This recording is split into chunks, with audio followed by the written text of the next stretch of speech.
Party যোগ্য মনে করলে তাকে টিকিট দেবে, রিঙ্কুর ফর্ম জমা দেওয়ায় এবার মন্তব্য করলেন দিলীপ ঘোষ। ইতিমধ্যেই ড্রপ বক্সে প্রার্থী হতে চেয়ে নিজের বায়োডাটা জমা করেছেন রিঙ্কু মজুমদার। সেই নিয়ে প্রতিক্রিয়া দেন দিলীপ ঘোষ। তিনি বলেন, এখনো পর্যন্ত 3500 নাম জমা পড়েছে। যদি পার্টি তাকে যোগ্য মনে করে তবে তাকে প্রার্থী করবে। আর কি বলেছেন শুনুন। না, চেঞ্জ তো নিয়ম বলে কিছু নাই। কোনো সময় এটা শক্তি প্রদর্শন হয়, কোনো সময় কোনো পার্টি বা সরকার এই সুযোগটা দিয়ে মনে করে যে তাদের জন্য অনেক কিছু করলাম, তারা ওটা মনে করেন।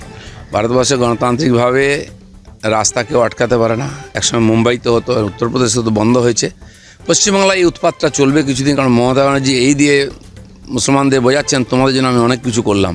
এতে মুসলমানদের কী লাভ হচ্ছে আমি জানি না, কিন্তু বাকি সমাজের মধ্যে একটা ক্ষোভ জমা হচ্ছে এই নিয়ে। এই শহরে তো রেড রোড বন্ধ করে স্বয়ং মুখ্যমন্ত্রী নামাজ পড়তে যান। মুখ্যমন্ত্রী যদি নামাজ পড়েন, রাস্তা বন্ধ করে, কে বিরোধিতা করবে? কিন্তু এই অভ্যাসটা হয়ে গেলে পরে মুসলমানদের সমস্যা হবে। কারণ নামাজ তো মসজিদে পড়তে হয়, আমরা যদ্দূর জানি। বিশেষভাবে উৎসব পরব হলে হয়তো সংখ্যা বেশি হয়, তখন তাদের জন্য ঈদগাহ আছে আলাদা, বা কোনো মাঠের অনুমতি নিয়ে সেখানে তারা করে এসছেন। কিন্তু রেড রোডে নামাজ পড়ার অধিকারে যদি পড়ে যায়, পরে যদি এটা কোনো কারণে বন্ধ হয়, তখন সমস্যা হবে। উত্তরবঙ্গে আপনাদের ভাঙন রক্তক্ষরণ অব্যাহত। গতকাল উত্তরবঙ্গে আপনাদের স্ট্যান্ডিং এমএলএ তিনি দল ছেড়ে তৃণমূল জয়েন করলেন। তিনি বিজেপির কার্যকর্তা ছিলেন না, তিনি গজমুর কার্যকর্তা ছিলেন। চিরদিন তার বক্তব্য আপনি দেখে আসুন, তিনি বিজেপির আইডিওলজির পক্ষে বলেন না। তাকে সতর্কও করা হয়েছে। যখন সমঝোতা ছিল আমাদের সঙ্গে, গজমুর সঙ্গে, তাকে টিকিট দেওয়া হয়েছিল। তিনি তার মতোই ছিলেন।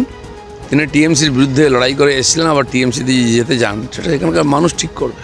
হ্যাঁ, কিন্তু ভোটের আগে উত্তরবঙ্গ, যেটা বিজেপির শক্ত ঘাঁটি বলে আপনারা বলেন, দক্ষিণবঙ্গের বাঁকুড়া পুরুলিয়ার পাশাপাশি উত্তরবঙ্গই আপনাদের সবথেকে স্ট্রং বেস। উত্তরবঙ্গ আগের থেকে শক্ত ঘাঁটি ছিল, এখনও আছে। প্রতিনিধিরা চলে যায়, কিন্তু ভোটাররা থাকে, যারা জেতায় ওদেরকে। তো তারা জিতিয়েছে, তারা আবার হারাবে ওকে, বিজেপিকেই জেতাবে। তো একাধিকবার হয়েছে এরকম। দাদা, এসআইআর প্রক্রিয়া শেষ হয়ে গেলেই রাজ্যের নির্বাচনের নির্ঘণ্ট ঘোষণা হয়ে যাবে। এই অবস্থায় আপনি, যিনি খড়গপুরের প্রার্থী হওয়ার ব্যাপারে বরাবর খুব ভোকাল, বরাবর বলে এসছেন যে আপনার খড়গপুর হচ্ছে সবথেকে প্রিয় জায়গা। এখনো পর্যন্ত কি আলোচনা হয়েছে? আপনাকে কোথায় টিকিট দেওয়া হতে পারে? কারোর সঙ্গে কোনো আলোচনা হয়নি। তার জন্য বডি আছে, জেলা থেকে নির্ণয় নেওয়া হয়, প্রদেশ থেকে, আর সর্বোচ্চ নির্ণয় হয় পার্লামেন্টারি বোর্ডে। পার্লামেন্ট বা অ্যাসেম্বলি ইলেকশনে তারা ঠিক করেন।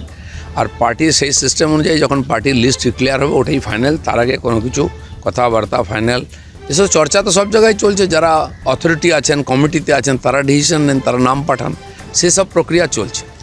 বৌদি ড্রপ বক্সে ফেলেছেন নিজের প্রার্থী হওয়ার ইচ্ছা 3 জায়গায়। এখনো পর্যন্ত সেটা নিয়ে কোনো ফিডব্যাক পেয়েছেন? মানে কেউ সেটা পড়েছে বা না, কোনো ফিডব্যাকের প্রশ্নই নেই। যত নাম এসছে সেগুলো লিস্ট করছেন, আর সেটা নিয়ে আলোচনা হবে। যে যোগ্য মনে হবে পার্টি তাকে প্রার্থী করবে। আমার যতদূর জানা আছে, একজ্যাক্ট সংখ্যা বলতে পারবো না, প্রায় 3500 নাম ড্রপ বক্সে পড়েছে, আর বেশিও হতে পারে।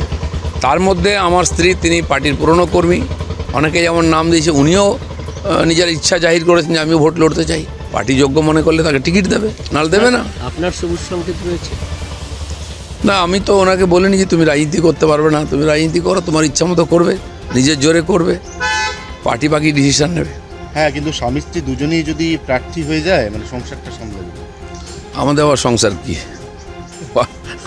সামলাবার জন্য লোক আছে, মা আছেন বাড়িতে। রাজনীতি করেও আগের থেকে করে, আমিও আগের থেকে করি, সেভাবে রাজনীতি করব।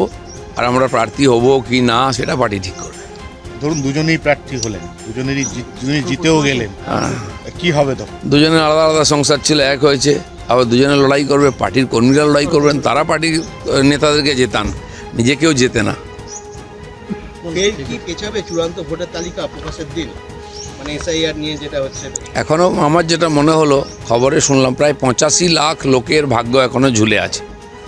তার মধ্যে 50 লাখ লোকের তো কোনো তথ্যই আসেনি, আসার সম্ভাবনা কম, কারণ এরা সব ফলস ভোটার, জোর করে ভোটার করা হয়েছে। আর তার জন্য বেশ কিছু অফিসারকে শোকই হতে হয়েছে। এই সব মিলিয়ে 85 লাখ লোকের যতক্ষণ না ক্লিয়ার হচ্ছে, ততক্ষণ তো ভোট আর ফাইনাল লিস্ট বেরোতে পারে না। কিন্তু আমার মনে হচ্ছে প্রায় হয়ে এসছে। আর সেটা এই ডেট হোক বা এক আধ দিন বেশি লাগতে পারে, সেটা নির্বাচন কমিশন ঠিক করবে। আরও নাম যদি বাদ যায়, 85 লক্ষ বললেন, তো আরও যদি নাম বাদ যায় তাহলে কি শাসক চাপে পড়বে, শাসক দল? শাসক তো প্রথম থেকেই চাপে আছে। এসআইআরের নাম শুনেই জ্বর এসছে, সে জ্বর এখনও ছাড়েনি।